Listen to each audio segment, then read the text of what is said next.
Good morning, Togi.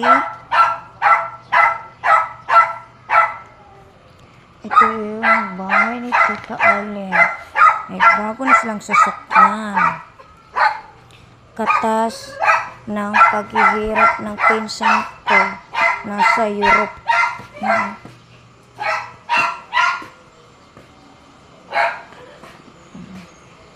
Katas ng paghihirap niya. Katas ng kanyang paghihirap.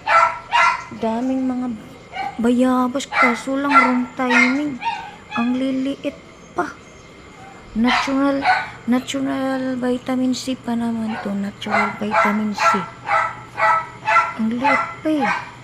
Dami nga, pero ayan yung tubo sa likod.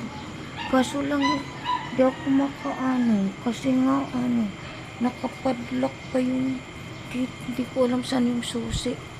Ayan yung tubo out there. Ang daming puno ni tita dito. May, tawag dito?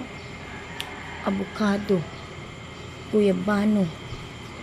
Atis. Ito yung panay bunga-bungal noong 2024. Bayabas. Sa likod. Yung asong kinalbo. Ang ingay-ingay. Ito naman yung kabilang side. Ayan, no? Pambansang dahon ay anahaw. And then, pambansang gamot ay sangbong. Pambansang gamot. Dami sili, oh. Sili. Ba't namatay ito? And lovebirds. Lovebirds out there. And bayabas again. And bayabas. Ito yung laundry area ni tita. Laundry area.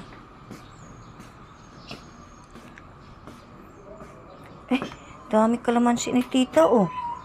Dami bunga kalamansi niya, oh. Dami bunga kalamansi, ay. Vitamins talaga, oh. Yung mga balat-balat ng Diyan dati garden kasi niya yan, garden. Kaso lang, tawag dito, ginawa ng bahay. Sa pinsan yan nila, eh. Sa pinsan nila yan, ni Insan Joy. Yung lote dyan sa kabla.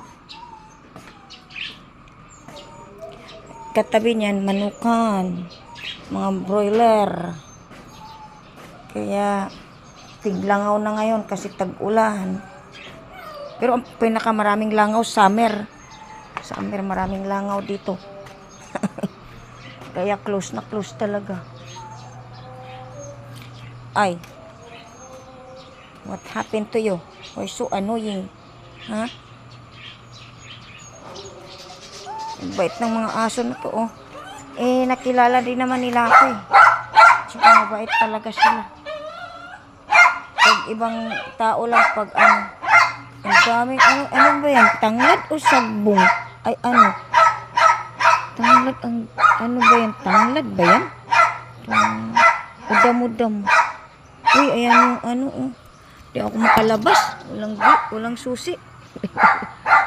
Ayan, yung dahon na yan. Para siyang dilaw lang, ay. Ayan, labas. Mamaya, lalabas din ako. Tulog pa si Tita Arlen kasi hindi ko alam kung saan nakalagay yung susi. Ayan, saging, saging. Mangunguha ko ng tubo doon sa likod. Mamaya.